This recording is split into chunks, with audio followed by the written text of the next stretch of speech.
I kissed a girl and she liked it. Sound of my Nathan Prescott. Hello, welcome to the Honest Wargamer. I'm your host, Rob. Oh no, is that audio? Yeah, I've got audio. Hello, I'm your host, Rob, and we are live in the. Well, we're live on the show. Oh no, I've not done well on that intro. Hello. F in the chat. F's in the chat. Hello. Hello. Hello. Welcome to this one. I'm your host, Rob. I'm joined by Mr. Nathan Prescott. Hello, hello, hello, hello. It's been quite a while, Nathan. I've missed you. I've missed you. Oh, shit. Hello. How you doing? The internet has also missed you. I don't know if you know that. Yeah, I know. It's fucking me around today. That's for sure. Your internet? Bastard. Yeah. What the is whole it? internet. What's wrong with it? Oh, I don't know. It's just closing things and opening other things and just showing me adverts for shit. And I don't know. It's a horrible thing.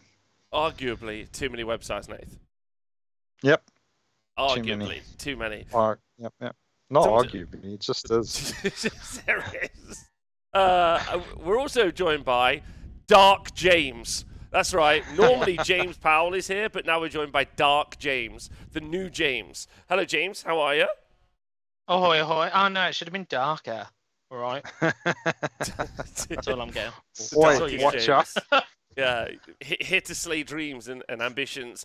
So it's Monday night. We are, well, I mean, we're going to go through the news. I'm going to catch up with my co-hosts and see how they both are. We're going to talk about all sorts of nonsense.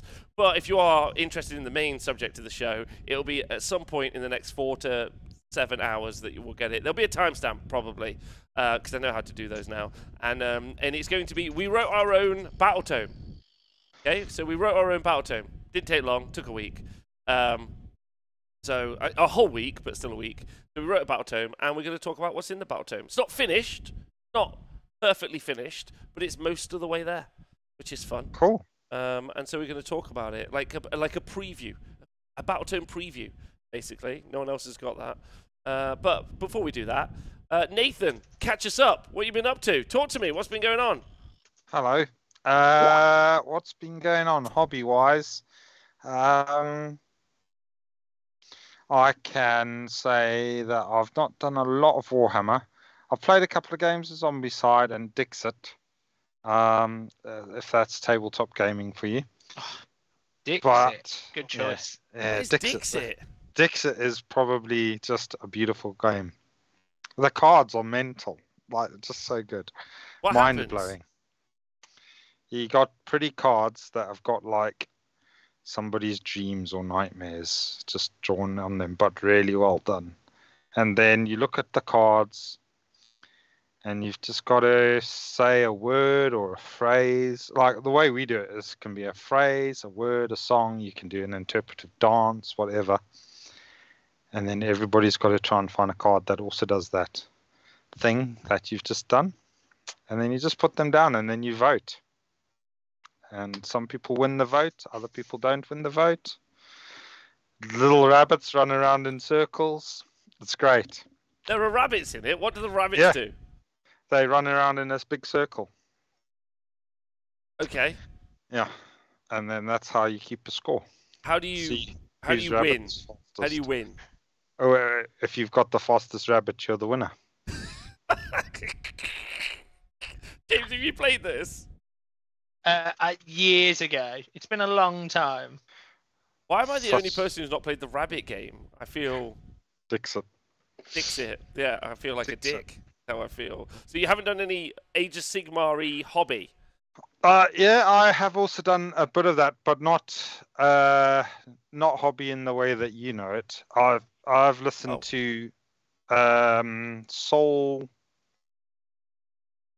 Slayer or something like that. Yeah, Soul Slayer, the latest Gothic book.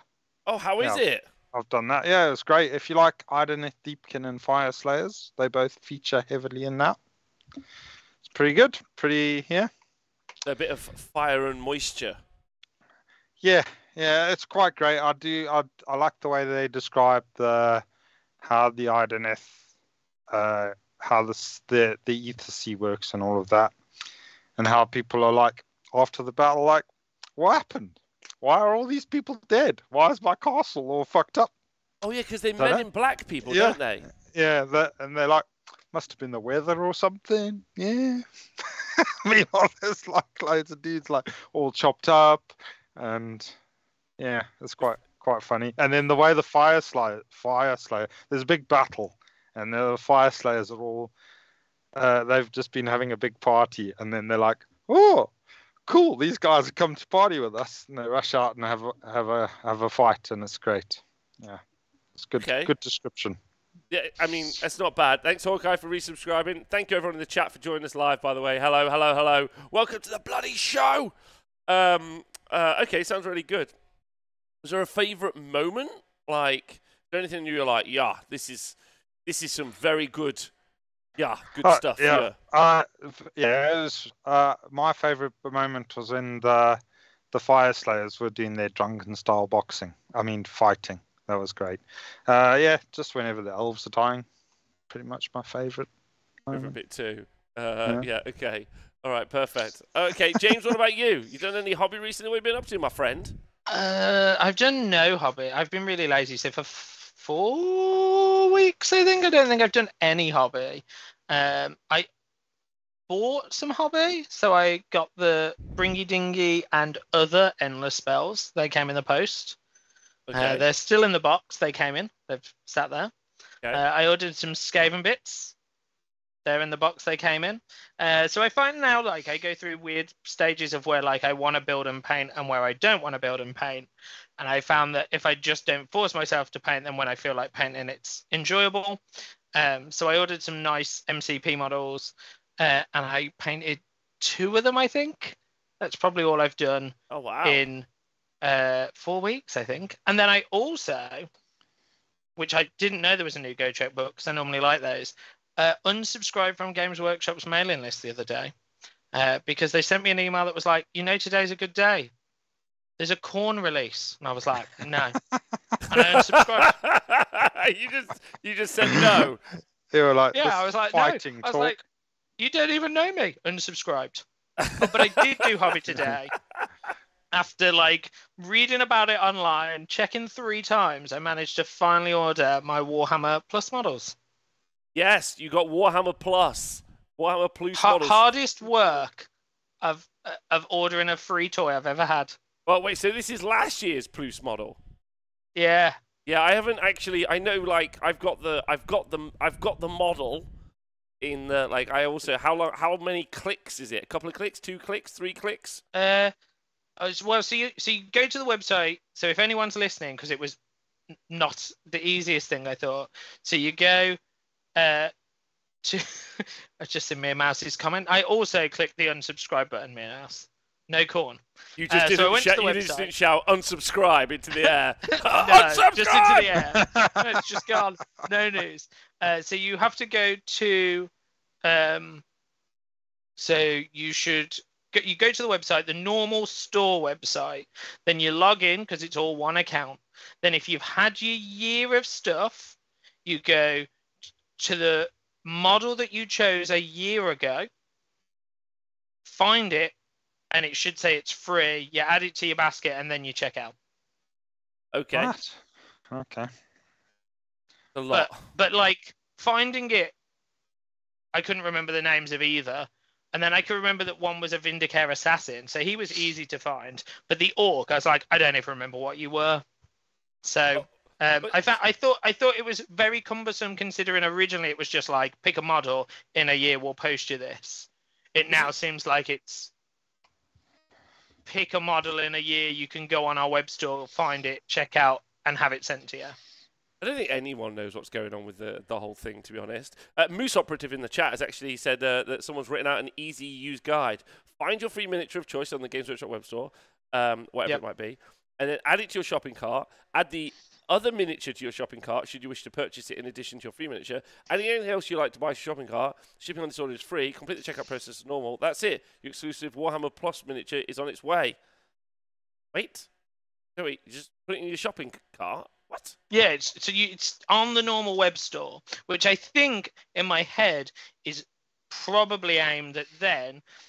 Like, Nathan, do you subscribe to Warhammer Plus? No. Okay, so I think the point is that Nathan then goes on the thing, sees the Orc model he wants, realizes he can't buy said Orc model, so then subscribes to Warhammer Plus. But then I don't think you can ever order that model because it's about to change to the little sorcerer dude. Yeah, there's a new sorcerer dude. So I don't know how that works, but I guess it's there to tempt me to have a free model. Well, like, I guess, you know, listen, if you got it, you got it. I'm going to try and make sure I get my little orc fella. Nathan, I've written myself an Iron Jaws list with no more Crusher. Yeah, and one orc mega boss, which I know that guy's not an orc mega boss, is he? Isn't he just a brute in a brute champion or something? I don't know. He was the AOS one. I was like, I guess I'll have that guy. Yeah, it's got to be the mega boss, isn't he? I don't know. Apparently he's a boss. Yeah, plus also, as Tom is saying in the chat, Free is doing a lot of hard work in that sentence for that free miniature. Well, yeah. I think when it came out, I watched all the shows in one afternoon.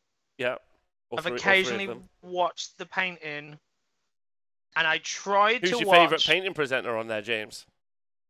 You're not on there, and you're my favourite painting presenter. What did I try and watch? Oh, I tried to watch. It might be better now, but I tried to watch the Space Marine thing that was on there. That was like animated, and the animation and the voice lines were really jankily matched, and the animation was a bit blocky. I just did my head in. I couldn't watch it, so I watched a bit. I think I only watched it for the first month I owned it. Yes. Okay. So it's a very free model for me. A very free model. Yeah, okay. Yeah, super free.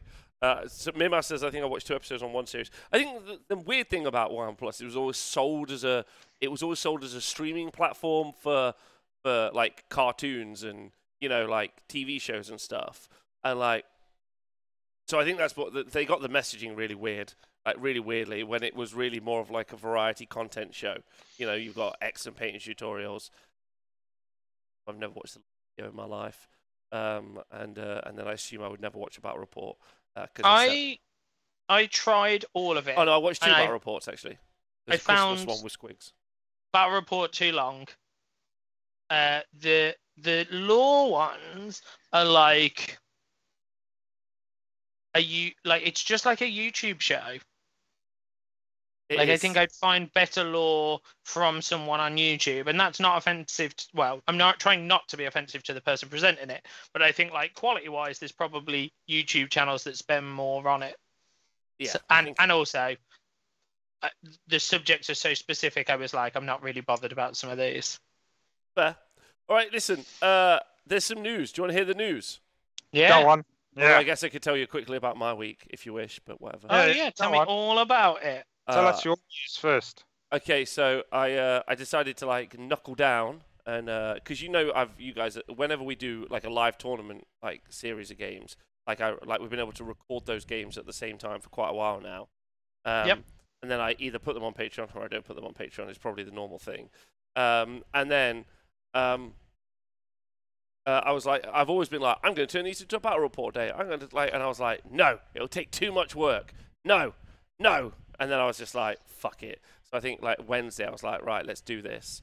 And then 5 days later, and then thankfully the UK also had a heat wave at the same time. So and then my completely insulated, non-air conditioned hot box room with 2 PCs in it, which was, I think it's currently about 40 degrees in there, which is why I'm out here. I started editing on that, and then like 1 8-hour session, and I was like, I really should have done this on my laptop, not in there. That would have been much quicker. But then, yeah, I've just spent 5 days editing a battle report, which is a long time. It wouldn't normally take me that long. It's just I had to like design the overlays, like learn how to do some little bits I hadn't done before, etc., write a script, you know, all these other bits that I've never made a battle report before. And so that's all I've done for 5 days. And I think it went, and I was a bit annoyed because I had like a plan to get it out on Sunday night, and then I got it out at the time I wanted to, or half an hour later than I wanted to. But then I quickly chucked in a little element about the purple sun. Then I forgot to like fucking fuse 2 clips together, and so there's like a little graphics glitch halfway through, like in the first like 15 seconds. And I genuinely was like, it's ruined! Delete it! Throw it in the bin! I don't think I even remember seeing it. Well, yeah, I don't remember that. Yeah. I really liked it. Watched it while I had my breakfast. Oh yeah, so what did you both think? Honest answers. I honestly like, I'm sure people will say that I'm biased, but I really enjoyed it. I watched it while I had my breakfast this morning, and it was like just basically my breakfast. And it's the only battle report I've ever watched all of, because I hate battle reports. What do you not like about a battle report? I don't want to watch it for 3 hours. So it's the same. Like, so I've played computer games for years too, and one of my oldest friends is obsessed, and has been for years since we ever first played it, obsessed with League of Legends, which obviously is a huge esport, and he will literally watch an entire tournament of people playing. And I also have no interest in that, because I'd rather just play. Like, I'd rather play a game of Warhammer than watch a game of Warhammer, and I'd rather play a computer game than watch someone play a computer game. But for me, I thought, like, super interesting in the sense of I could literally watch it in 10 minutes. It was all the key points. I got to see what people were doing on a high up table, and all while I was like eating some toast. Perfect. Absolutely. I mean, especially the toast. What was on the toast? Some Marmite and butter. Peaches. Okay, that's fantastic. I have the biggest jar of Marmite. So it's about this big. Meg didn't know she liked Marmite. Then she tried Marmite when she moved here. Now she likes Marmite. Now we have the biggest jar of Marmite. Yeah. All right. Committed. Okay. Good. Yeah. Nice. Okay. I love Marmite. Marmite's fantastic. Oh, Nathan, good. did you also watched it? Which was I did. Yeah. the first content Nathan has ever watched that I've ever made. What did you think? No, I enjoyed it. Like James, I'm a player, not a watcher. And I did used to watch some of the old battle reports for old 8th edition Warhammer. Me too. And I've tried to watch some AOS ones, but just not really got into them so much. But yeah, I really enjoyed that. I found it was interesting to see how the matchup, like how the different trade-offs went in the game. And the actual tactics and stuff that happened, and the swingy dice rolls and stuff like that. But it was also funny as well, and it was fun, entertaining, and yeah, I enjoyed it. Actually, interesting. You said, what did you think of the actual plays? I think Noah did some nice little moves. Yeah. That blood tubes ability. Yeah, using the blood tooth ability.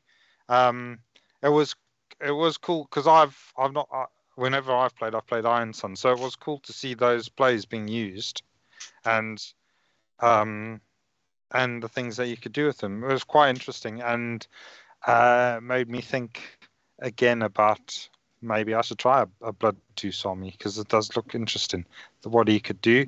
And I think there were a couple of dice rolls, like that one salamander stand and shoot, unleash hell, was just crazy. So I think if that had been a little bit more regular, then that purple sun as well. Oh yeah, the purple sun. Hey, we're playing this really tense, tight game. Oh, yeah. I'm in. Out of interest, because I just thought about it while Nathan was talking, what made you choose that game? Well, okay, so number one, there wasn't actually tons and tons of interactions, but chiefly because me and because that was when I was in America at Summer Slaughter.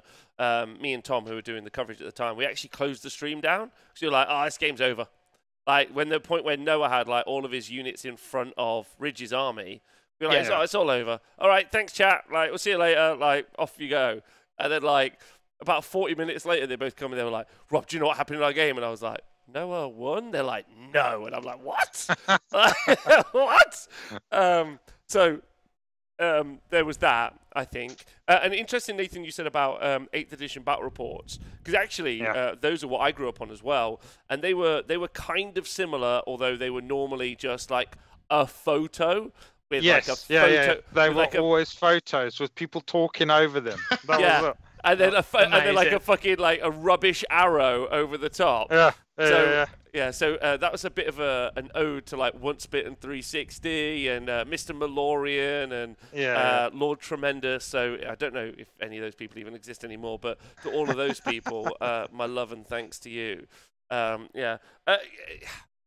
It's interesting, isn't it? Like, lots of thought went into the video, like loads of little different bits. Like someone said was like, oh, you should have used Unleash Hell instead of Stand and Shoot. And I was like, I was trying to reach two different audiences at once, which is probably a bit like having his cake and eating it too. Ultimately, like the Battle Report audience, like the normal one, I'll watch a 3-hour Battle Report one, are probably not the tournament-going group of people, like the people who game instead of play, like you two just said. So they're not the same people. And also, like I said in the video, and I think this is super true, like, I absolutely do not have the skill sets, even doing it full-time, to play 12 armies well, let alone 22 armies. Like, it's just not possible, right, in my personal opinion. I don't know what you two think. Do you think you could, like, honestly, Nate, if you were being paid week in, week out, yeah, how many armies, like, let's say you film 2 battle reports a week, do you reckon you could nail down a different army every 3 days to play? No, you'd be making mistakes. I mean, you see people that have been winning tournaments with armies, and then, 4 tournaments later, somebody points out a mistake that they've been playing for those, through all the course of those tournaments. So, so if it's that one person just concentrating on one army and they're still making mistakes, you don't stand a chance in hell of doing that. Trying to learn each army no. So like, no. So I've always never wanted to make battle reports because of that and that alone, right? Like, because if I'm going to watch someone play, I'd like to watch someone play well. Like, that's always kind of been my thing. And so that's why we always did live coverage and tournament reports. And I still have this kind of dream that the live game that we show you on like on a weekend at some tournament is as good as an in-studio battle report. That's still my goal. That's still my goal. And I think, like, as we get more technology, as we understand, like, we get more cameras, we do more stuff, I think we'll get closer and closer to that goal as time goes on. So I'm super comfortable with that. But my opinion on stuff has changed pretty massively as well. Like, you really start to understand that the circle of people who really get what's happening at a tournament is, like, number one, 20% of the people at a tournament. Like, the other 80% of the people are like, what the hell is that army doing? And, like, they're just like, and that's the tournament going public.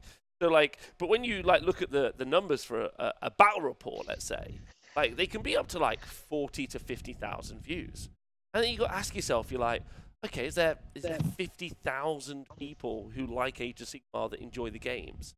And then they're watching 2 people not play the armies particularly well, and it takes 3 hours to watch it, as an example. Yeah, and that's no criticism of anyone that makes any content in the world ever. It just isn't for me, yeah, but it is for those people. Like, so, like, I'm like, surely those people are better served with something that's smarter and shorter. Anyway, that's kind of like, it took a long time. Like, I just wrote Stand and Shoot, and someone was like, you should have put on Unleash Hell, and I'm like, some people don't know what the fuck, like, Unleash Hell is. Like, am I going to have to explain? And then, the crazy thing is, the video is longer than I wanted it to be.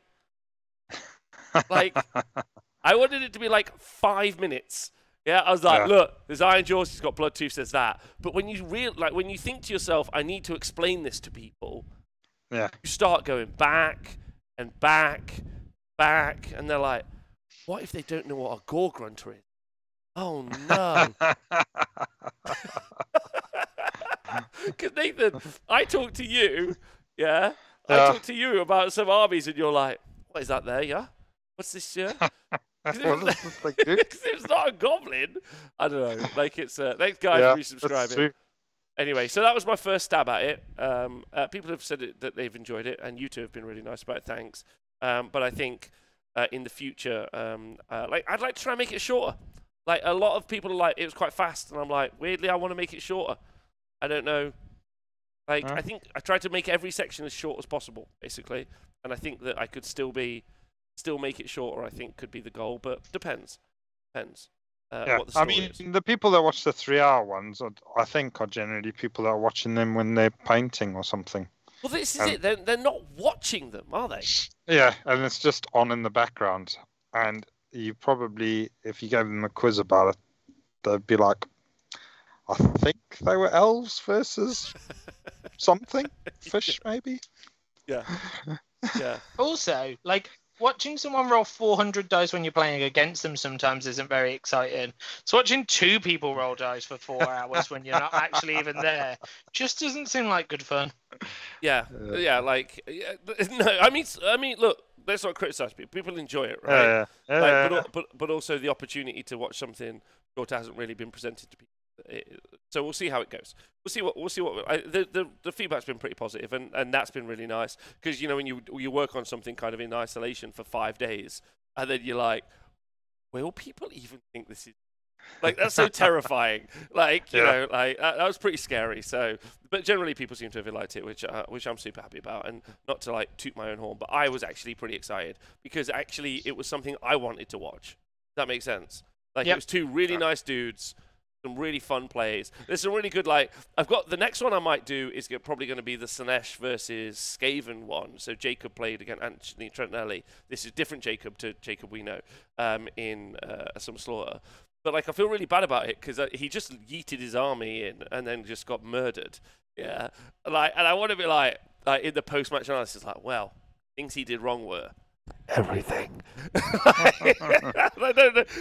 But also, like, for people, that's got to be good, right? Because battle reports are normally, like, if you're trying to make 3 hours worth of content. So if you're a content producer, you're not like, oh, let's take 2 armies that are polar, like, one's bad, one's good, smash them into each other, and one will win in 2 turns, because then you haven't got 3 hours of content. Yeah. So you being like, oh, here's a battle report, this is what happened, this is what went wrong, oh, end. Like, at the end, this is what went wrong. You can still probably make a 10-minute show out of, like, 2 turns and be like, this went wrong, he threw his army forward, it died. It's not a good idea. Have a nice day. Sign it off for another week. Yeah, but if I'm going to an event and I'm like, oh, I've never played Event Warhammer. Like, when I first started, I played in a store. I changed army quite a lot. I won quite a lot. And then the first event I went to, I lost all 5 games, I think. Maybe won 1. Can't remember. So I think almost being to someone who's like playing in store, plays quite well, plays Slanesh, beats everyone, being like, they're not great, this is what happened when they go into something that hits them harder, is also valuable in its own way, right? Because they can watch and be like, oh, I don't just yeet my army across the board. Yeah, what? But the guy in the shop said charge all the boys. I'm so confused. I like it. My favorite thing is whenever the past couple of weeks when I've been playing my Skyfires at tournaments, I'm like, right, okay, these are Skyfires, right? They've got a 24-inch bow shot and then 6s to hit.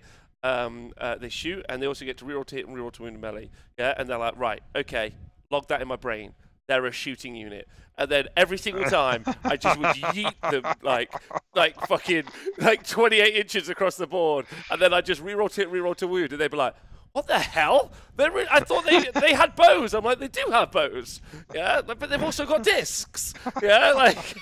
And the disc is the good thing. The disc is the good thing. Yeah. Like, they just have bows by accident.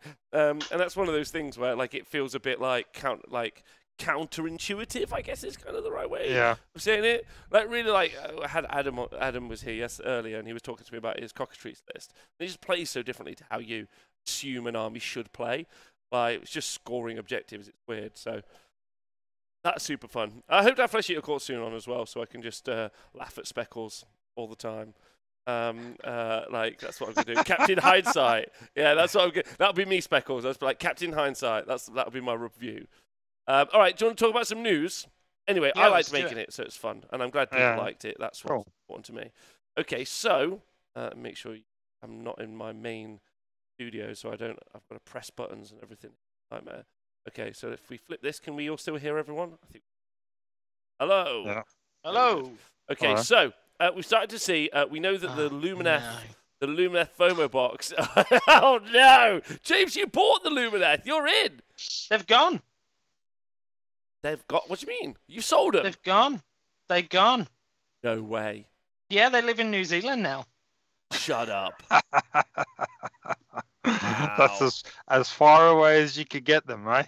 Yeah, not even that, but I also think like every time I've recently sold Warhammer, I just I'll just sell this for what I paid for it if or as close as. And recently I put something on like eBay and it always goes abroad because if I sell it at RRP, they're getting like a 50% discount. Yeah, yeah, they're doing great. They're doing they're really happy about it, right? Yeah. Okay.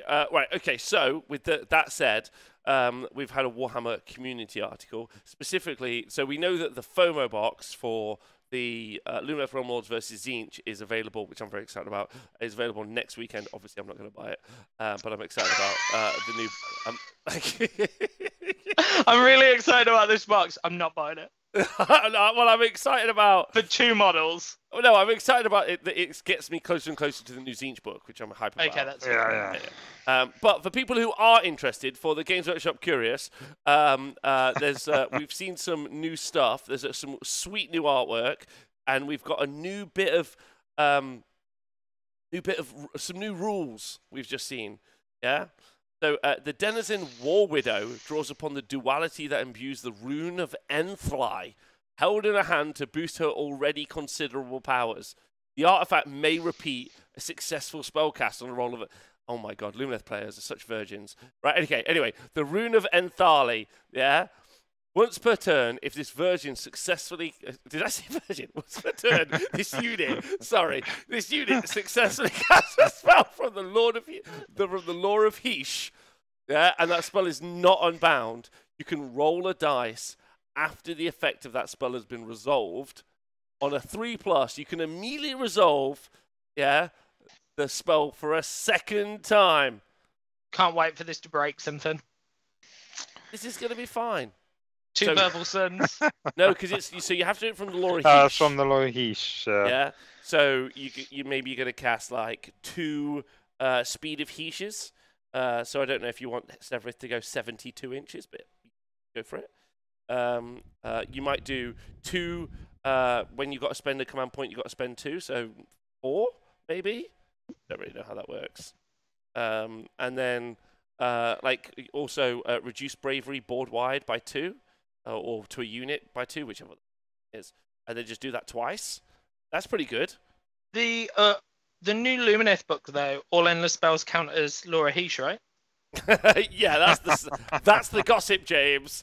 Yeah, that's what I read. Yeah, saw that leak. Yeah. So I mean, that's pretty good. Yeah. That's gonna be pretty good. Do you not think? Yeah. Yeah, it seems strong, and also like it's what's that of 60% chance? Yeah, 60% chance that you get a spell twice, and then at that point no one can stop it, right? Yeah, of course. Like, and that's great. Just 2 versions of the same spell. Let's go. There's no way that's going to be a problem. That's absolutely fine. Like, I'm really into that. Nathan, how do you feel about this? Yeah, sounds typically elfish. So yeah, very elfish. Little buggers. Yeah. Okay, so then they've also got their Mastery of Symbolism and Symmetry of Heesh allows a Cenarian Lightner to bind themselves to a foe with a cord wound from reality itself. When the Cenarian Lightner takes a wound or a mortal wound, Casual Link causes them the same injury to their unwilling partner. Ooh. So Twin Tether is spellcast on 6 on range of 12 inches. If successfully cast, pick 1 enemy unit within range visible to the caster until your next hero phase. Each time a wound or mortal wound is allocated to the caster, your opponent must allocate a wound to that enemy unit. I really like this spell, but I also think it's gross. Oh, really? Well, Why? it depends, isn't it? Because she's probably 6 wounds. Do we know her wounds? Is that further down? No, we don't know her wounds. Sorry, bro. Because if she's like 6 wounds, then it's the most it's doing. But it's a nice like protective thing for her, I guess. And I'm also waiting for someone to have like 7 and cast it all on 1 unit. I think it's a kind of cool ability. Like, it's a cool spell. I like it. But it's 12 inches, so it's pretty limited. I also, when I skim read that, I didn't get the Laura Heesh because I thought you'd cast that twice every turn and be like, your heroes that have come across the board, now both of them take up to 6 wounds for hitting me. Yeah, but it's not. That's not on one of the Laura Heeshes. Yeah. So that's going to come. people. Yeah. Yeah. But I think it's a cool rule. I quite like that idea, like the sacrificial, like emotional magic tether. That's really fun. That's really fun. You like that, do you? Yeah, Just like life. Just when it's just you and your mate on a night out. Yeah. Mm. You kind of like, what happens to you happens to me. Like that time we got pepper sprayed, Nate. Yeah. Like we both got pepper sprayed. Yeah. Like sometimes you're just in. Sometimes you're like, look, whatever happens to you happens to me. We're a team. Yeah, bit of dribble. Yeah, fair enough. I think it's quite situational. I don't think it'll have. I guess some people might have like little quite good for like finishing off a hero or something that's fairly wounded. Yeah, I like it. Yeah, I think it's good, right? I think it's quite situational. I think the other one is nastier. Yeah, I think the other one's incredible. 3+ is going to be so funny. Like, if they still got speed of Heesh, absolute lols. Yeah. Oh yeah, everything going rapid. It's going to be What about so the one where you have to spend an extra command point? So do they do that one twice? Yeah, do that one twice. It's if it stacks, right? I don't know the wording of it. If it's like every time you use a command point, you spend 2, then it's still every time you spend a command point, spend 2. If it's every time you spend a command point, it costs 1 more, then it probably stacks. Listen, if they just ever do it to you, just be like, whatever, you're a virgin, and then you win. So it's fine. Right, okay. So there's also a Black Library preview and also the FOMO box. So there's a cool-looking Arcanauts Oath book. By Guy Haley. So if anyone wants, you're interested in picking up that, Nathan, you're already into it. Yeah, I might listen to that. Yeah, cool. I've just enjoyed, like I said, I've enjoyed the Gotrek ones. So yeah, I might give that one a listen. I'll see if I've got enough credit on the old Audible. Yeah. And then there's a sweet miniature that comes with it as well. Like, I think it's a sweet looking miniature. Yeah, I think that's quite cool that they're making miniatures that go with. What's he stood on, Robert? I think he stood on a tentacle, James. There we go. Oh yeah, it's the crab. He killed the crab. I actually think it might be a starfish's. Interesting fact I learned recently at Birmingham Sea World is that when you pull a leg off a starfish, it just grows another leg, and then the leg of the starfish grows another starfish. How crazy is that? They're just having a great time reproducing. Yeah, they're just like, I'm like, I don't know about you. Like, the lady told me, and I was like, I have infinite starfishes. Because it sounds like you would have infinite starfishes. Millions. If you buy 1, you could grow 5. Right? And then now you just have him. Anyway, I was just very surprised by that. I was like, I just want lots. It's like Riley on a tour. Yeah, but then what would you do with all of the starfishes? Is my question. Presents for people. That's great. From 1 starfish, many starfish are born. All right. Okay. Yeah. Good. I heard that and I was all like, become presents. Yeah. Thank you to Elfrost for resubscribing.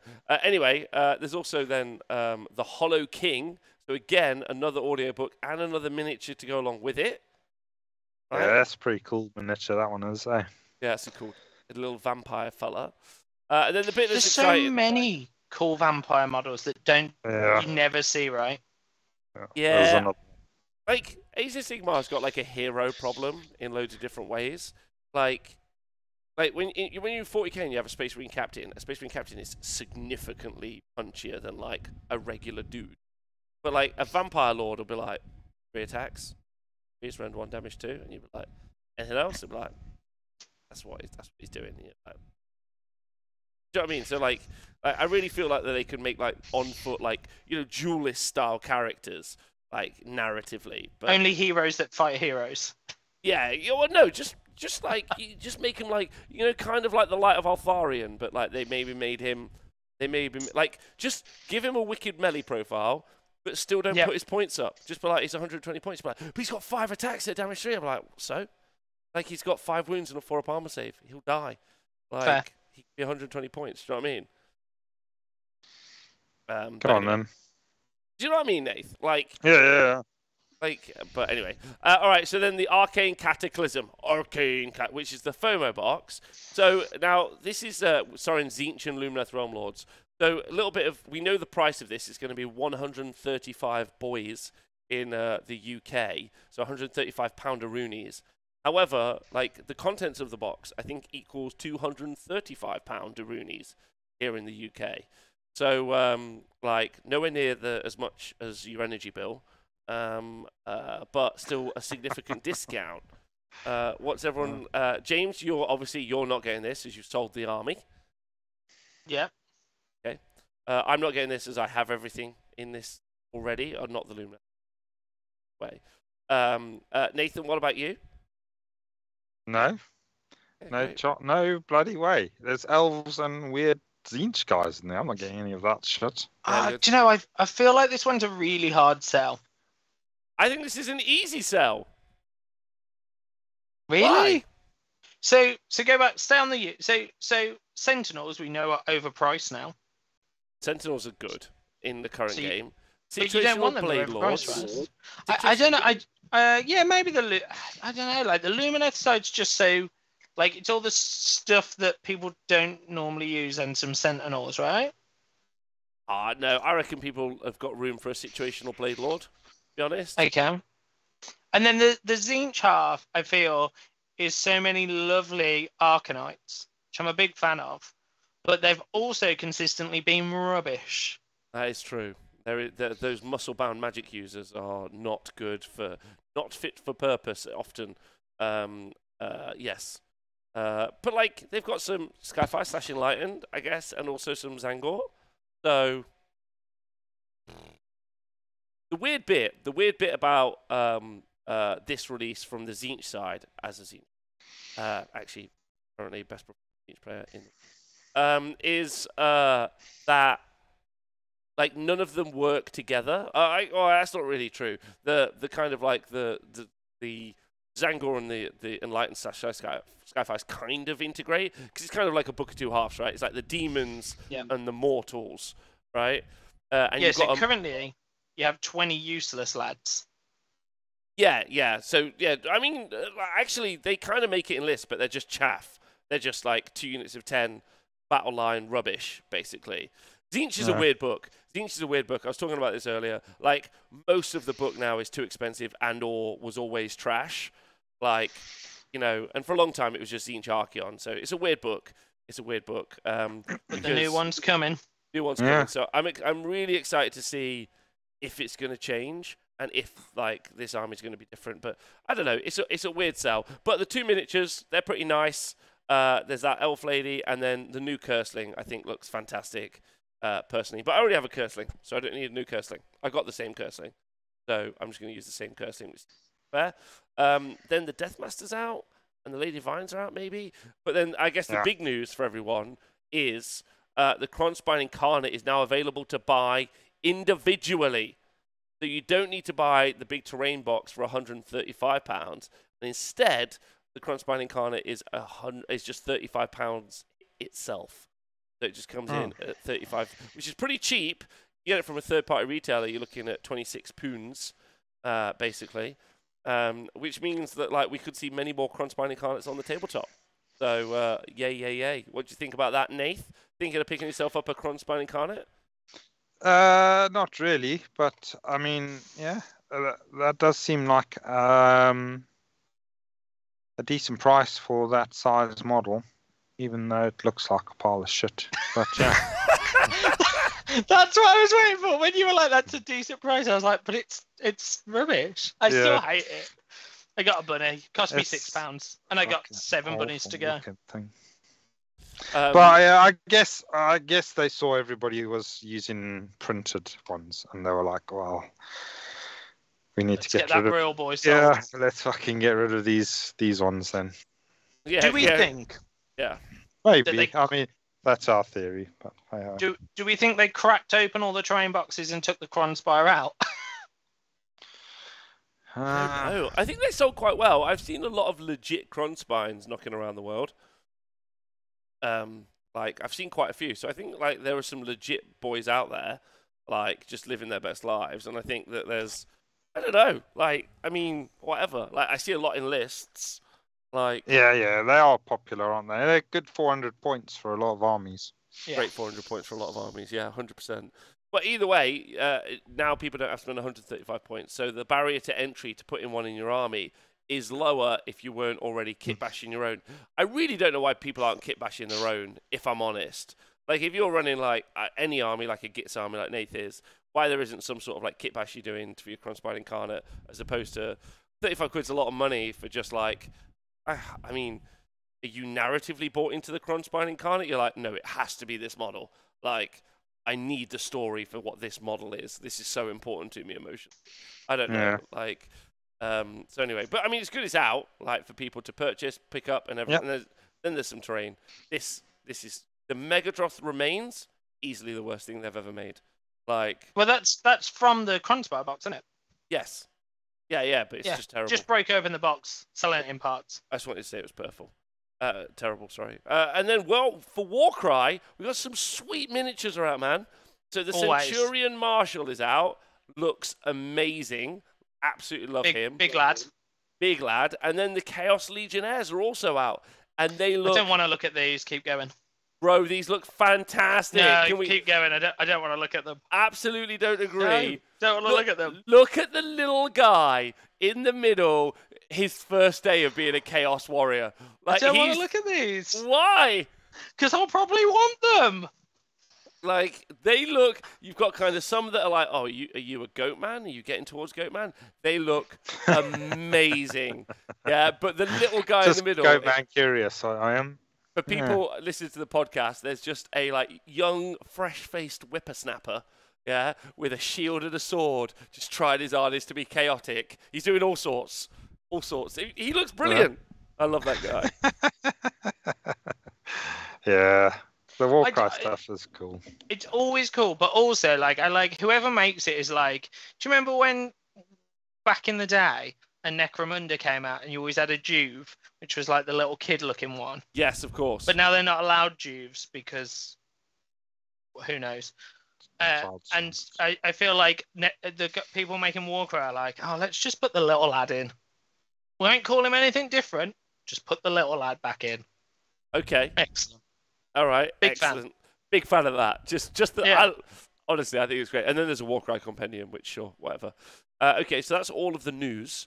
Any of that take your fancy? I love the Chaos Boys. Honestly, can't wait to see if they've What got about that Aeronautica Imperialis? Okay. Apart from the Aeronautica Imperialis, which I already have got on pre-order, obviously, James. Oh, yeah. just checking. I know you're a big fan. Yeah, a huge fan. It's my favourite bit. Like, of course, there's some weird Necromunda models as well, but who cares? Okay, right. That's all of the news, which is fun. I don't think there's no FAQ. Oh, there is some news. If you didn't tune into the show earlier, Warhammer World did some FAQs like live during the tournament, which I thought was fun. Yeah. Cool. So there was some like fun little like bits of story from that, which I quite enjoyed, and they used terrain rules at the event. Cool. What, like mysterious terrain rules or No, like extra terrain rules? 6 bits of terrain, 2 were impassable. Oh, yeah. They did that when I was there last. Perfect. There we Cool. go. I should have mentioned that, James. So, like, they did impassable terrain, garrison terrain, and then wildwoods, which I thought is quite good, right? Yeah. Yeah. So That's cool. Because that's good, because that means we might see some official terrain document coming out from GW in the future, which I'd be very excited to see. I think, to toot his horn a little bit, I think Steve Wren had spent a lot of time making terrain and sorting out the boards, I think. I think he has. I think you're right. I think Because he has. they look great, and the rules were much better than Mystical and such, because I never remember them. Either. Especially because Nathan doesn't let me use the dice with words on. He uses the dice with pictures. I own those. They're probably in a cupboard. I'll give them you, Nath, and you can roll more great. at Rob. Oh my god, they trigger me so much. So good. All right, so let's move on to what we're going to talk about today, which is we wrote a battletome, okay? We wrote a battletome, The Order of the Gryphon battletome. So I don't know if everyone's excited about this or not excited about this. It started out as a Twitch show a couple of months ago. me and the Twitch chat were hanging out, and we were like, oh, I reckon we could write one of these pretty fast. And the answer is you can write them pretty fast. The main problem is then like putting them into human words. That's the most difficult bit. So some of this still needs a bit of editing, but because I'll be in Canada next week, I wanted to get this out so you guys could kind of see it. And where will it be available? Question mark. It'll be available when we get points for it. So there are still no points done for the actual army. I'm sending that to some buds, and then they are going to write the points. So I'm not going to write the points as well. And so I didn't constrain myself with points when we wrote it. I was like, I won't constrain myself. We'll just do what we want to do, and then someone else can decide what the points are. Does that make sense? Yeah. Yep. Because we just don't want a Charybdis situation. We don't want an army that sucks. Oh, in Soul Slayer there was a Charybdis that came along. The Ideneth were like, fuck, we're in trouble. Bring out the Charybdis. This will solve our problems. And so I had a little chuckle. My favorite thing. Oh, carry on. And then the Charybdis went mad and started fucking up the Ideneth. And they were like, the world is coming to the end. The Charybdis has turned on us. I was like, what is going on? Amazing. Yeah, that's great. Amazing. Oh, wait, so and then they were scared of the Charybdis? Yeah, it was like, oh. That's fantastic. Hilarious. Yeah, That's the Charybdis was a big piece in the Ideneth army. It was great. That's great. Just reflects like what you see on the tabletop. Exactly, it's exactly that. Well, that's kind of what I didn't want to. I didn't want to make any units that sucked, yeah, or like they could maybe still suck, but I didn't want them to intentionally suck. Does that make sense? So like they're all. I imagine when they go to the points people, they'll come back as fairly expensive all around. But I don't mind that because it was meant to be like an expensive army anyway. So what it was, this was a set of miniatures from 1 month. Of like a 3D printers, like a 3D designers Patreon. So specifically in this case, it was Archvillain Games, who like creates like an incredible set of miniatures every month. He's now gone on to. There's also like lore for each of those releases as well. D&D campaigns, which this was. So like so this had a D&D release in addition with it. So I kind of like able to take some of that and as inspiration for what the rules might be for the army. But they're celestial. They're not quite demons, but they're like a celestial host, really. And again, I haven't written them into Age of Sigmar narratively. So instead, they're written into Archvillain's universe as opposed to written into like the Age of Sigmar universe. Okay. Okay. Because I really enjoyed. Are you telling me a homebrew? Yes. A homebrewed these rules, yes. So a homebrewed them, correct. A home made it, not me. Yeah, so I wrote it into their universe because I probably would like to return to doing this. Like, I've just got a lot of ideas at the minute of stuff I want to make and create. I want to write battletomes, I want to create battle reports, etc. And this is one of those things. So I've got a catchy title for everything we're going to make under the Realmancer. So, like, we're going to have it so Archvillain has their own realm. And then we're going to write battle times inside Archvillain's realm, and then I might pick another designer and then write battle tomes inside their realm. If that makes sense. Yeah. Yeah. You could even have those realms battle against each other in some kind of, I don't know, war. Who knows? Yeah. Would people have hammers? People will have all manner of weapons. Okay, just checking if there is going to be war hammers in the battles. Yeah, but importantly, everyone needs to remember that this is homebrewed, and if they are released, they will be released completely for free. Yeah, and then I'm probably going to make them once they get points adjustments. Again, there's lots of like asterisks here. Probably they'll be hosted somewhere, like in the Honest Wargamer Plus app. If you haven't downloaded that, coming to Apple soon, where you can track your tournament scores. We'll probably host the files so you can check them out. There'll probably be there might even be a website. Who knows? In the future where you can just download these free. And then you can then obviously pay the designer to download the files and print them yourself, or pay someone on Etsy to print the files for you. And then you can just have an army. And then probably I might make them available to be played at the TSN Arena, which I think would be really fun. So, like, because I think that's a really fun idea, right? Cool. Yeah, so I think that's... I don't know. Oh, no, actually, before I just say it's a cool idea, what do you two think about that? And what do you think... I think if once you've got a library up, you could have a Realmmancer battle thing and have the well, fun. Sounds I cool. love that idea. I hadn't even thought about that. Like a Realmmancer tournament. Yeah. Yeah. And you could be the Mancer of the Realms. Yeah. The Mancer, the Mincer. That's me. Like. Yeah. Yeah. You could get all the little homebrew ones, because then there somebody's made a Hobbit one, haven't they? Yeah. So Darren's working on the Nomad Feastmasters. Yeah. But the. But I think his is maybe quite. Yeah, but yeah, it'd be cool. Have some homebrew dudes fighting each other. Yeah, James, what do you think? Because I was thinking these would be a lot like mods in a computer game, which I know you're very au fait with, effectively. Yeah, I like it. I like the concept, and I also think like there's so many nice 3D prints out there that what people have been doing for I don't know, probably at least a solid year since the end of COVID in the UK is like using 3D prints to proxy into an army. And there's those, like, we saw loads of people basically pull files from a Warhammer-based computer game and use them as 3D models to print to just be Warhammer models.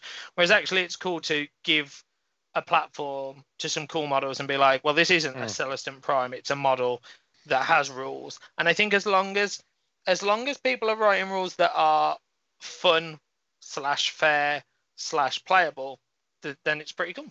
And also, I think if you're balancing into a realm of their models should all match, and also the armies should match against each other too.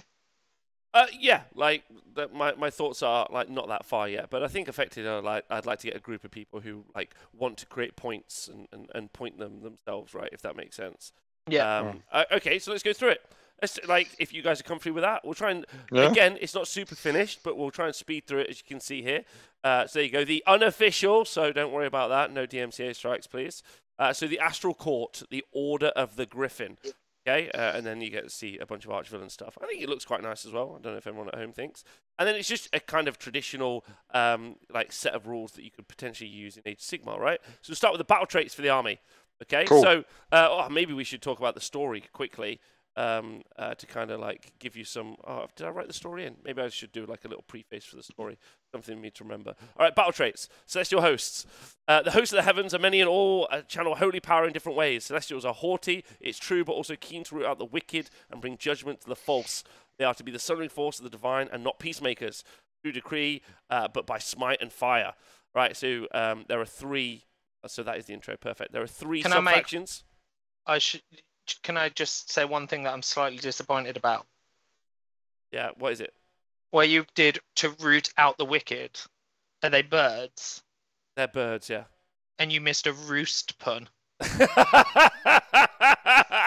Okay, maybe we should... Okay, all right, okay, good. Yeah, like, I want criticisms. Yeah, so if anything comes up, like, let's throw it out there. You read that, and I was like, Rob missed a pun. I know. My disappointment is high. There we go. Thank you.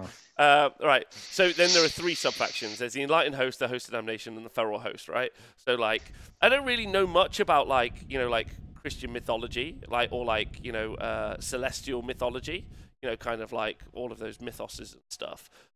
So, like, it was a bit interesting kind of going down that rabbit hole, basically.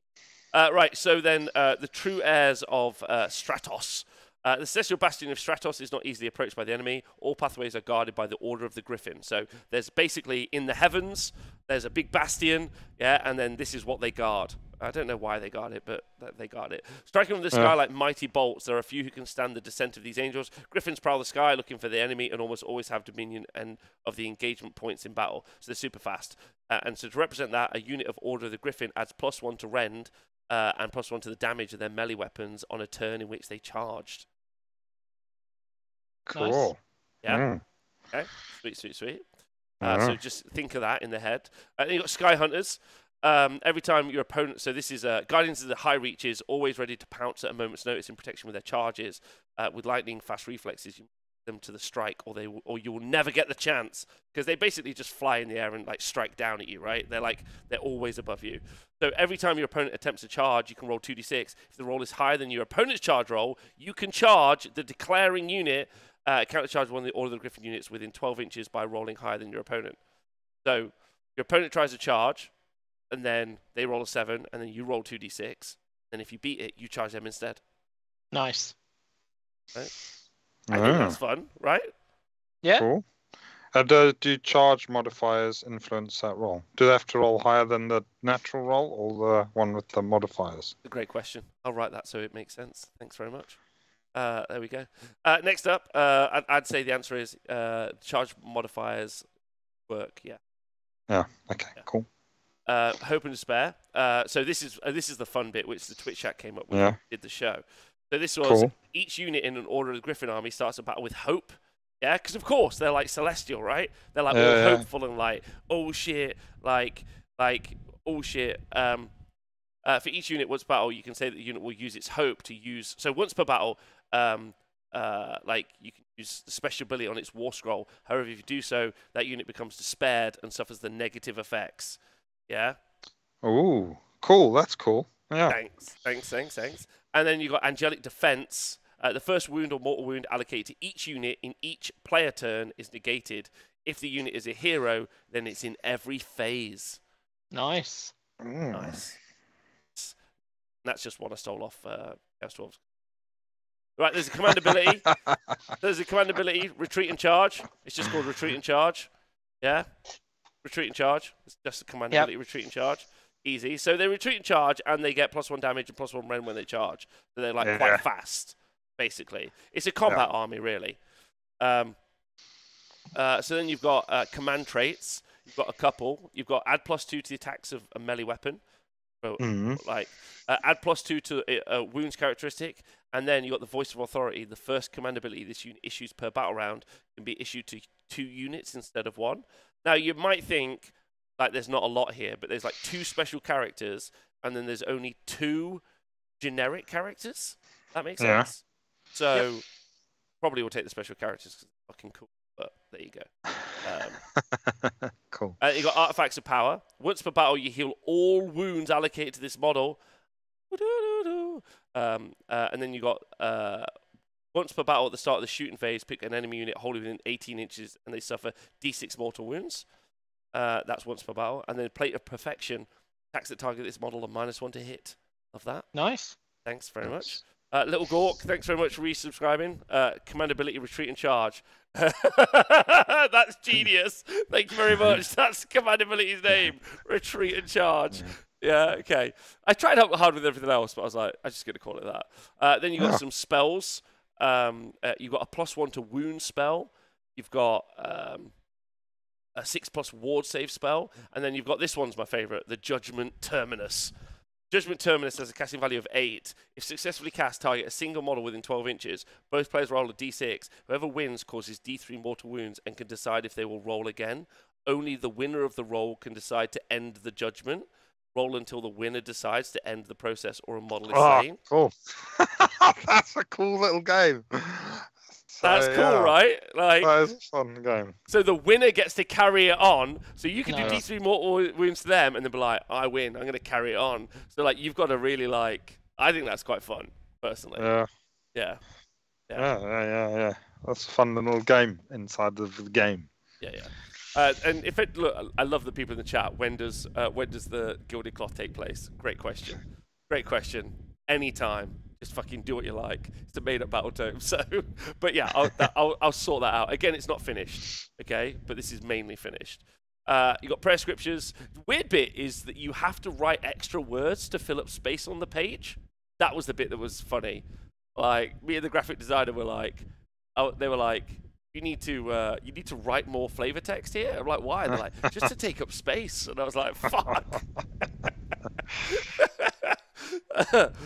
Anyway, you got some prayers because there's a priest in the army. Yeah.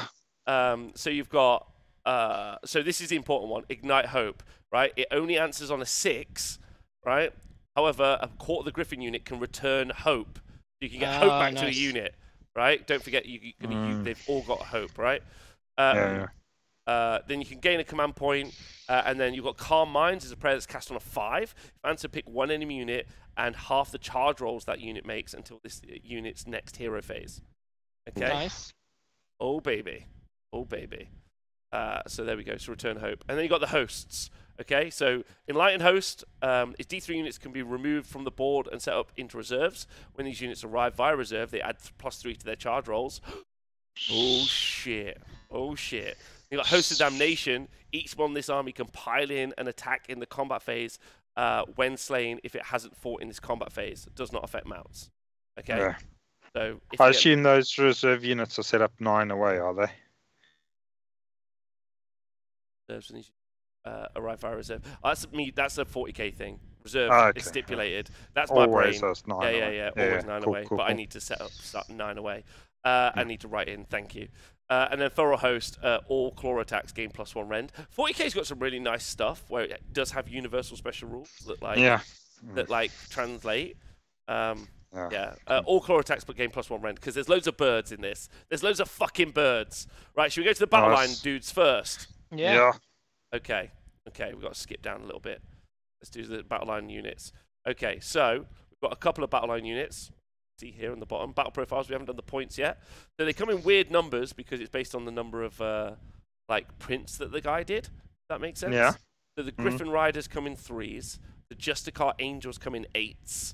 Yeah, and the Sky Old Wardens. school cavalry. Thank you. And the Sky Wardens come in 4s. But if you're playing Enlightened Host, then you get the Judgement Devas, which come in 3s as battle line.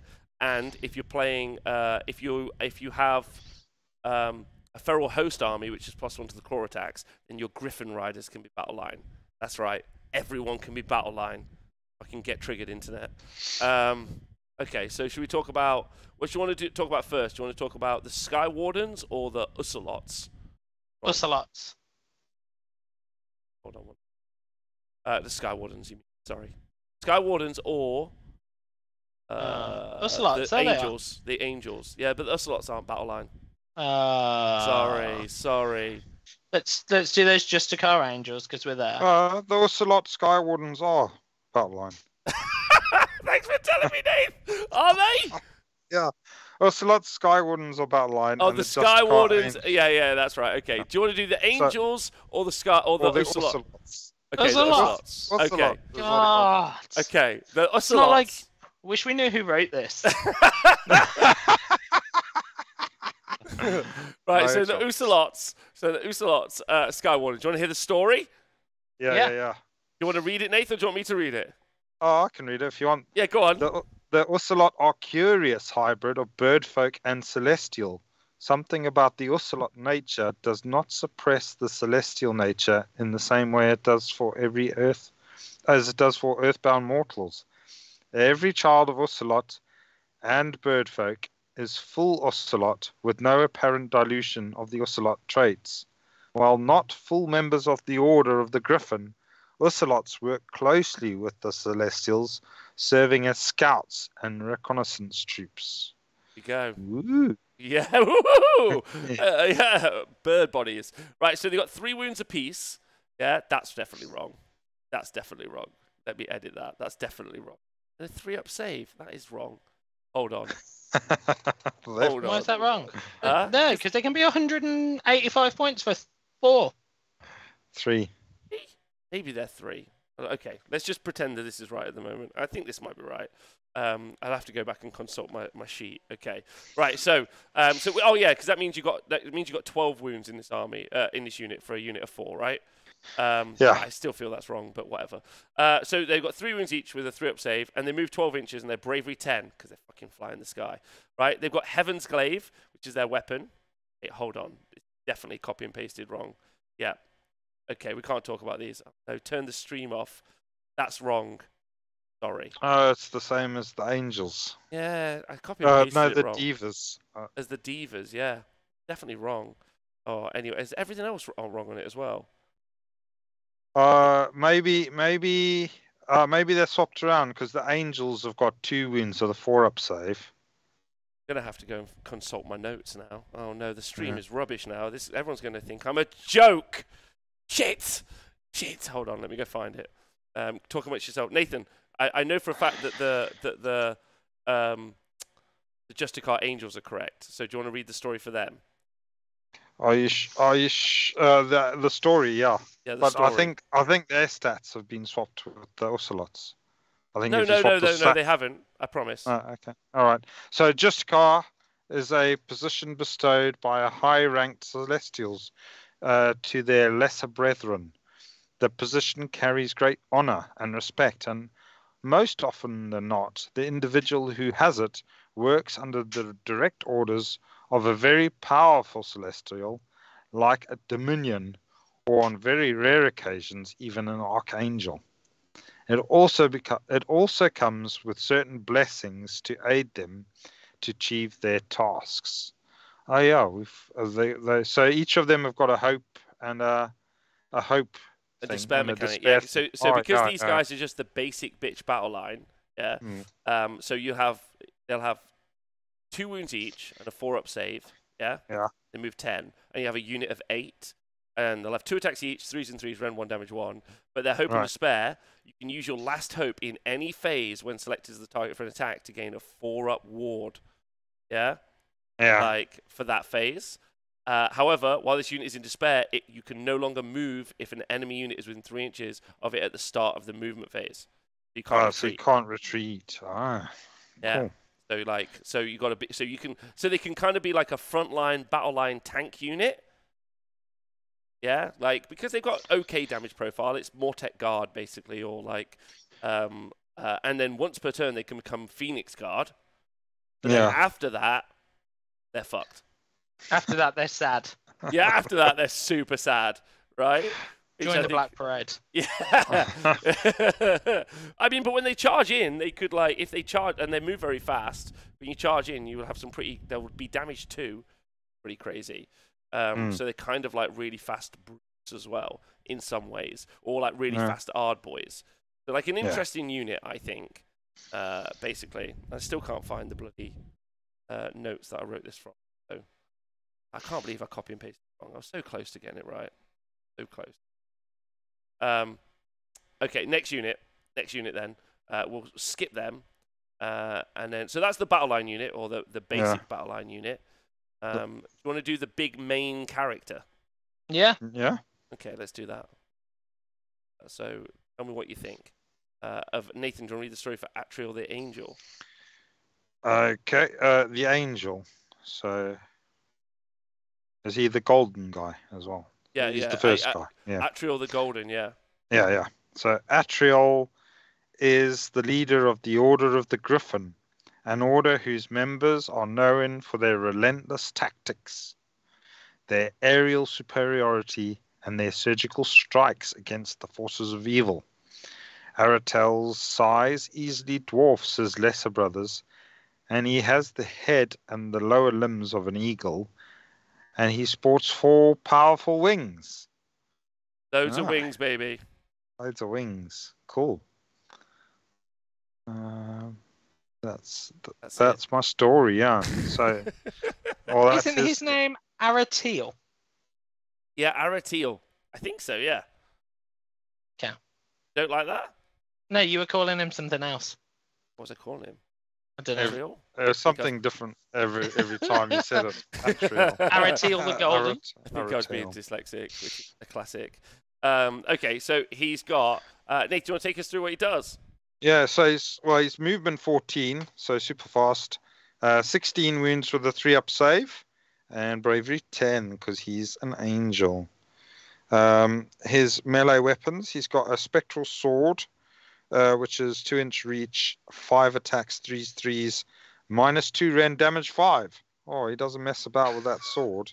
Does not mess around. His claws and beak, 2-inch range as well, 4 attacks, 3s and 4s. -1, doing 2 damage. And he's got a missile weapon called the Dancing Spectral Sword, which is 12-inch range. So what's that? He throws a sword, maybe? Does 2d6 attacks, 3s and 3s, -1, doing 1 damage. Pretty good, right? Yeah. So he's like super fighty. Because it's just super fighty. So just like a big bird that does loads. Because that makes sense. He's like the leader of like a literal martial like hold, and is like a fucking demon. So like he's awesome. Like he's the kind of like the Marathi of his faction, basically. Yeah. Like, so he's like a big deal. He's also a wizard, casts 2 spells, knows 2 spells. Is a War Master, flies. He's got a 4-up ward. That's right, 16 wounds with a 4-up ward. Everyone will be like, oof, that's pretty good. I'm like, yeah. So just make him 1,000 points, whatever you want to do. Like, do you know what I mean? Just like, because I think if you don't have a ward save on a model, what's the point? Like, just get fucking wrecked. I was talking about that with about the Maw Crusher today, Nath. Maw Crusher's like, I'm going to go and charge over there. He's like, charges there, and then what happens? Dies. Yeah, lads could charge him back. Yeah, it dies. And yeah, he quite often dies. Yeah. Or he kills them. What charge him? Yeah. Someone has said Gargants do 2 on big maces. Yes, because Gargant will crash. Like, they just stand pace. Right, then, if this unit is targeted by a weapon that has an armor save characteristic of 3+ or better, each 6+ to hit does D3 mortal wounds. So basically, if he fights good units, he does even more damage, if that makes sense, because he punches through armor. Because it's a spectral blade, right? If any spells are attempted but not successfully cast within 12 inches of this unit, then the unit attempting to cast suffers D3 mortal wounds. Yeah, for attempting to utter some words in his presence. This guy's like a fucking boss. And then he's got. Does that include your own troops as well? Yes, I'm going to say yes. Cool. FAQ, correct. Yeah. Cool. And then Celestial Blessing. Once per game at the start of the hero phase, this unit can choose to do one of 3 things. Yeah. Reroll casting, unbinding, dispelling attempts till next hero phase. If this unit is within 3 inches of any enemy units, it can fight. And then Wrath of Heavens. And then what's the other one? Oh, teleport. Teleport. You can just teleport. I didn't call it anything else. I was like, just call it teleport, right? Yeah. Well, that's what it is. Yeah. And then he's got a horde clearing spell called Wrath of Heavens, basically. That's it. So do you think he's too fighty? What do you think? Too fighty? He's 700 points of goodness. Is that what you'd put him as, James? Tell me what you'd what you'd point him as. 700 to 750 points.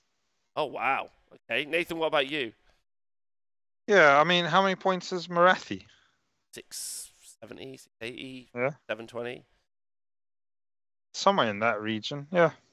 I mean, 16 wounds with a 3-up save and a 4-up ward save is very, very tanky.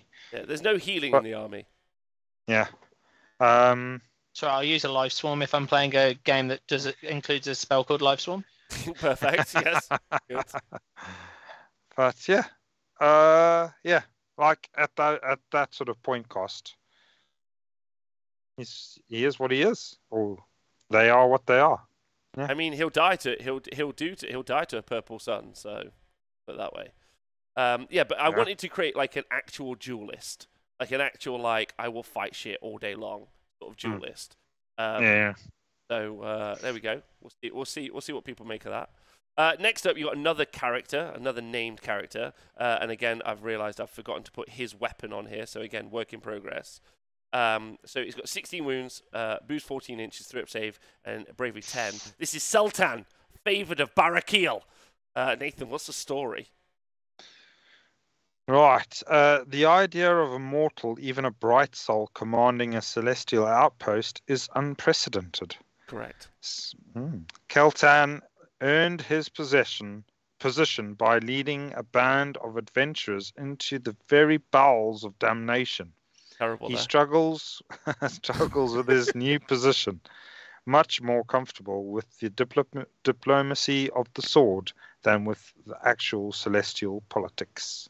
Yeah. So there's a guy on top of imagine like it's a double-headed griffin. Yeah. A kind of like a free guild general on Griffin, but bigger.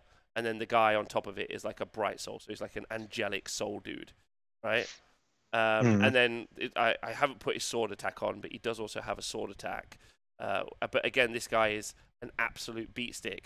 Kind of the idea is basically that no one you won't take both of these, right? Yeah. You're either running the main guy, you either run in the big bird, or you run in the guy, the human on top of it, basically. I think his sword attack I wrote out as his dragon lance is 3 attacks, 3 threes, rend 2, damage 2. is what I wrote his like Dragonlance as. Got a special ability on his that as well. He's got 16 wounds. He's got a 5-up ward save. He's got 3-up armor save. Again, like probably point them so you couldn't get both of these in an army. So you either go one or the other. It's kind of my idea. The weapon gains +1 to wound on his Dragonlance, so he goes like to 3s and 2s. He's got Feathered Fang, which I quite like. After this model makes a charge move, roll a dice for each unit within an inch of this model. On a 2+, that unit suffers D3 mortal wounds. If it's a monster, D6 mortal wounds. If it's not a D3 if it's a monster, or D6 if it's not. Not a monster. Yeah. You can reroll charges within range of him, because if you're going to take him, you're probably going to take the Griffin Riders. He's got if the to hit roll with either the beak or the claws is 6, then it causes 1 mortal wound. In addition, but his Hope and Despair is my favorite bit. So with Hope, he can summon a unit of Griffin Riders. So you get 3. That's 18 wounds. Yeah. However, right, while this unit is in despair, if the unit of Griffin Riders is slain, he's also automatically slain. Oof. So he's like soul bonded, right? Which I quite like. So you do have the ability to like summon like a really powerful unit, but also if it dies, he dies, and they don't have a ward save, right? Yeah. So that's quite fun. So quite a good thing to do like late game, but until then, interesting. Yeah. Cool. Or maybe even mid-game, I don't know, like, you know, and then you would have to bake his points in. So talking about the Griffin Riders, they move 14 inches, they've got 6 wounds, a 3-up save, and a bravery 10. Yeah, they're pretty decent in a fight. The Griffin's better than the dudes. They've got a champion, and then they've got, when this unit completes, they've got Radiant Souls. When this unit completes a charge, pick 1 unit within 1 inches of this unit, and you can move it up to 3 inches. That should probably be enemy units. In any direction that is possible for it to go. In addition, this unit is piling up to 6 inches. So you basically charge in, push the unit back, and then charge more. Ah, okay, yeah. That makes sense? Yeah. I love that idea. So you push an enemy unit 3 inches after you've charged them, but then you can pile up to 6. Yes, and I probably should put a unit can't be pushed more than once, otherwise you could do hilarious like push, like of a unit because you charge multiple Griffin Riders in. But maybe I'll keep that in because that sounds really fun. Because imagine you're on like the middle of an objective and then you get pushed 3 inches and then they do the next charge and then you get pushed off the objective. That'd be really funny. Like I love that. And then their Hope and Despair is when you use your Hope, when you do Rally, it's on a 3-up, which when they've got 6 wounds each, pretty amazing. Nice. However, while this unit is in Despair, its move is reduced to 6 inches. Oof. So, like, it just can't move. I was going to maybe even say it can't move, so I don't really know yet. I might change that up. Like, what do you think? Would you pay a lot for that? How many points? James, give me some points. Points mean prizes. How many's in the unit? 3. Unit of 3, 18 wounds with 3-up save, so they're like they're kind of like Varangard, which are 300 points at the moment. Yeah, I was going for 320 in my head. 320 to 345. Okay. Okay, I like the 5. 350. Gotta get the 5 in. Yeah, completely not 350, but 345. Yeah, 345. They haven't got that 5 extra points. They do not. All right, Nathan, what do you think? Yeah, no, I agree with James. I think they're that sort of area, just over 300, 350. Yeah, they're interesting, aren't they? Yeah, it's a very elite army, isn't it? So you're not going to get many dudes, but the dudes you're going to get are going to hit like a bloody train. Yes. Like they're going to hit super hard, right? Like, and again, I expect them to be very expensive. So, like, I imagine that probably you would get 3 units of 3 of these battle line and the main guy, and that would be you pretty much done. Maybe not even that. So, like, but I don't give a shit, like, if they're expensive, like, because, like, I don't care. Like, do you know what I mean? It's very like, elite army. Yeah. You don't want loads of angels flying around. It's super weird. Like, you don't want as many angels as you get. Right, so the next one is you've got the Astral Griffin Bannerlord. So actually, when the designs, there are like 4 Griffin Riders in the designs. So I just broke one out and turned him into a character. So this is our first, like, generic character, like the Bannerlord. So he's got 8 wounds, 3 up save, moves 14 inches as well. He's pretty fighty. And then he's got like a bit of story that I wrote, so we won't talk about it. And then he's got some cool stuff, mainly Banner of High Heaven. Is his one special rule, which is at the start of your hero phase, you can choose an effect of the Banner of the High Heaven will have. The effect will last until the start of your next hero phase. You cannot use the banner more than once. Okay? And the effects are, you've got a spell ignore of a 4-up, basically, and the spells and everything else. Enemy units cannot be set up within 18 inches, which I love. Nice. I think that one's really fun. Any unit that attacks with a missile weapon that targets an Order of the Griffin unit holding an 18 unit suffers 1 mortal wound for each roll of a 1. Oh, nice. Yeah. So it kind of like reflects the shots back, which I love. Yeah. +1 to all priest rolls within 18 inches and reduce all incarnate levels by holding within 24 inches by 1. Fuck you, incarnates. Good. Yeah. See that, Aspron. And then Hope and Despair, you've got, basically, you can reuse one of the effects, but then you can't use the banner for the rest of the game. Okay. So, kind of like that as well. I think that's kind of fun. So, yeah, nice. Cool. Yeah. So you can only use each effect once, but then if you use your Hope, you can use it again. Yes. But then you can't use the banner at all after that. After that. Yeah. Unless you then take the priest, and then the priest rolls a 6, return Hope to your unit. Yeah. So, it's kind of fun. And then our priest is the Voice of Judgment. 6 wounds with a 3-up save. And again, it's pretty fighty, and it's got like a pretty cool shooting attack. At the end of each movement phase, roll a dice for each enemy unit within 9 inches, and roll a d6. On a 5-up, they suffer d3 mortal wounds. So basically, it's just doing burning fire around her all the time. Yeah. Does that make sense? Yeah. She doesn't have a ward save, and she's got 6 wounds, so she'll fucking get murdered. And then... she has got a ward save. Yeah. Oh, she does. Yeah, thanks, Dave. She does have a ward save, says it right there. Right? Yeah. And then the Hope... you can use your last Hope at the end of any movement phase when you elect to use Searing Faith ability. It activates on a 3-up instead. So once per game, you can just be like, I'm just going to burn loads of stuff around me.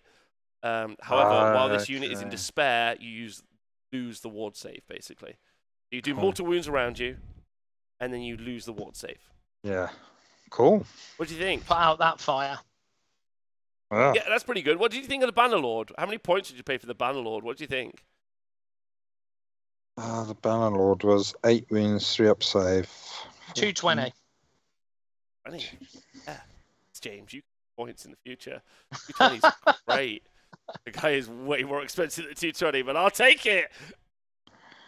Yeah. He's got no ward save, though. On a 3-up save, 8 wounds, he could get nailed. Yeah, he could get nailed. You're right. He's super fast, though. Yeah, 250, at least 270, somewhere there. Doesn't matter when he's dead. That's true. What about the Voice of Judgment? What about the bird? The angel lady? She's an amazing model, by the way. Like, an amazing model. She's, like, got filigree armor and is carrying, like, this kind of, like this weird kind of, like, shield. Big, like, and then it's just wicked. Just an amazing miniature, that one. She's just like a mortal wound bomb, isn't she? Yeah. How much is a salamander? She's a couple of 100 points, I reckon. She's a couple of 100 points, I think, as well, yeah. 215, not 25. Outrageous. 205. 218. 218, let's go. And then we've got the Angels. So we talked about the Angels already. And then we've got the Judgment Devas. So they're one of our other special units. So they've got 3 wounds each and a 3-up save. They've got 4 attacks each. So this is a unit of 3. Okay, so 9 wounds on a 3-up save. They've got 4 attacks each, 3s, Rend 2, damage 2. So they're super good, right? The unit also has a 5-up ward save, so they're like fucking ultra elite. But they're basically like Heaven Raw Angels, if you look at the miniature. Just amazing shit. Oh, right? wow. Yeah, right? Like, amazing stuff. Like, fully covered in armor, flying, all sorts.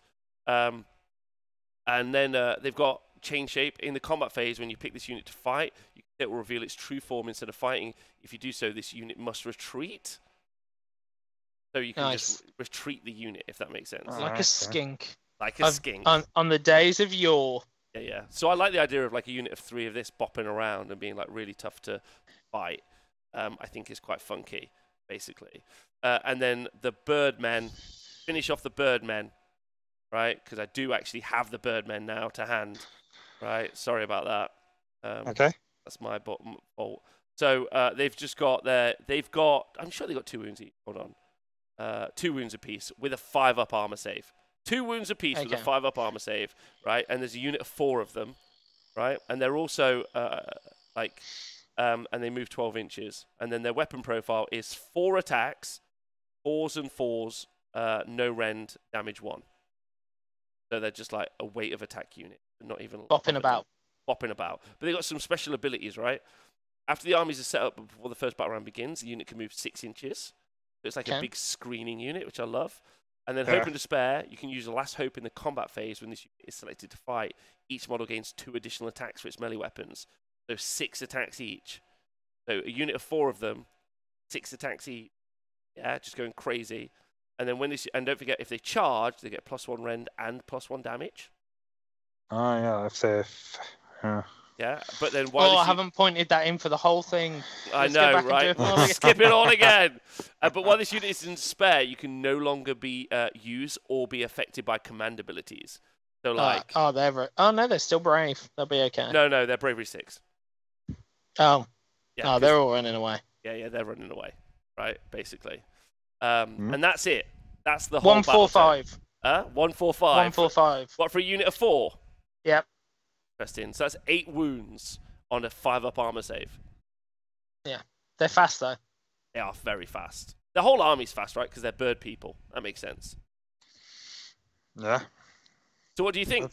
What do you think? Like, need to polish it off, tighten some bits up and finish it. But how's it sound? Fun or a bit just over the top? Sounds like a real elite.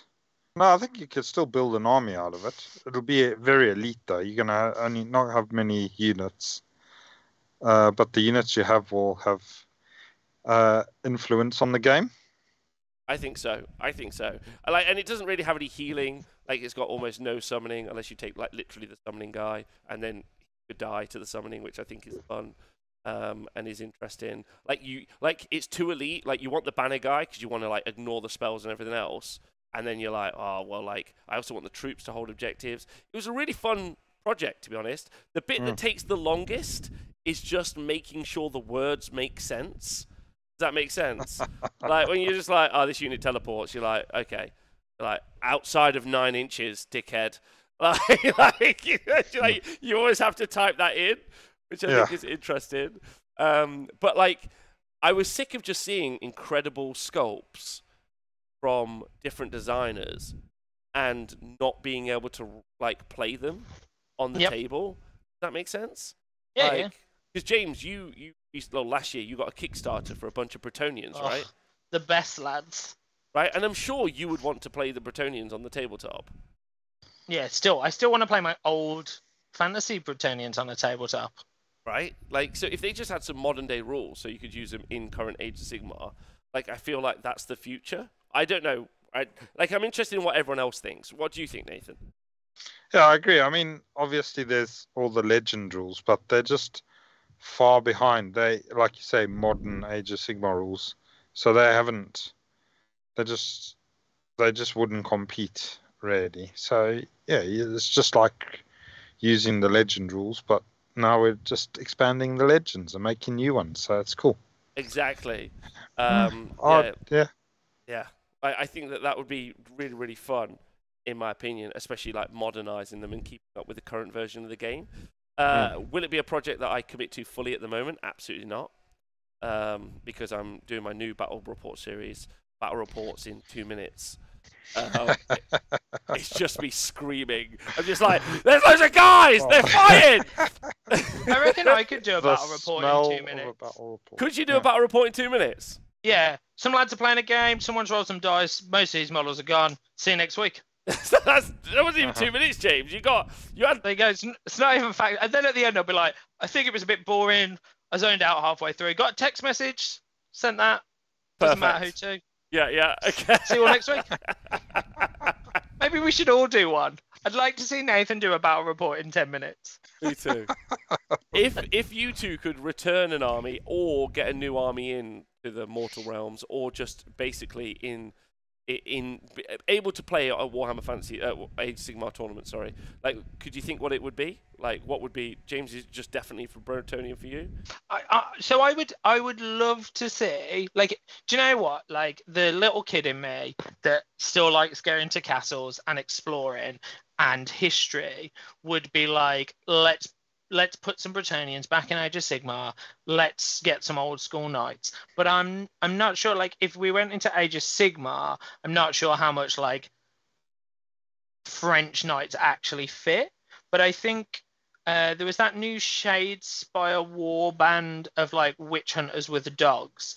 I think if you, like, maybe high fantasied up just some average people, I'd like to see just some average people. Because there's no way Stormcast are ploughing fields to feed each other. No, they are not. No, like, they are not. I'd almost want to see a peasant militia, which I guess is Bretonia. So like some peasant militia with some, like, there's a really good set of miniatures from Bestarium called the Penitent Crusade. Okay. Like, and that's pretty. You know the new Rotmire models that they've just done for Warcry.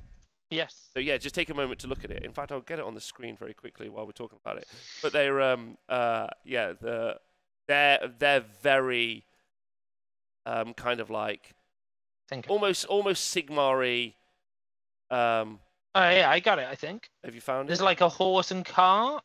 Yeah. Like, there's a bunch of really great miniatures from them. I'll try and find. I've just got like a weird Reddit page, so I won't share it. But they're cool. Like, they're like a bit more grim, dark, chaos people world. But yeah, that's what I mean. Like, some just average people. Because I think, like, there has to be, right? There has to just be some people that are living everyday life. But it's still going to be pretty grim dark for them, bro. Yeah. They're having a bad time. Like, I wouldn't want to live there. Like, at the minute, everyone's got a Cronspire. It's like, oh, some grots are turning up. What they got? One of them monsters again. Yeah, it's pretty rough. Oh, another incarnate. Yeah, who they fighting? I don't know. Some real big giants. Oh, they've got one of them monsters too. Why is it all the same monster? How many monsters died here, and why do they look shit? Why do they exist? Hold on, I think I might be able to show on the screen now. This is a lot harder to do. I've not got my actual regular fucking computer. So there's some pictures for everyone at home, basically, of, like, some elements of the Penitent Crusade. There you go. That's a bit better. So, like, they're kind of like your basic infantry troops, which I think look quite nice personally. And then you've got some like on a horse, and then you've got some kind of like scary ladies that were once obviously in a play. So, like, they could be quite good, James. Like, yeah, they're great. And that's what I'm trying to say. Like, there are so many amazing ranges of miniatures out there. I really want to see them get brought to life as rule sets, basically. Nathan, what about you?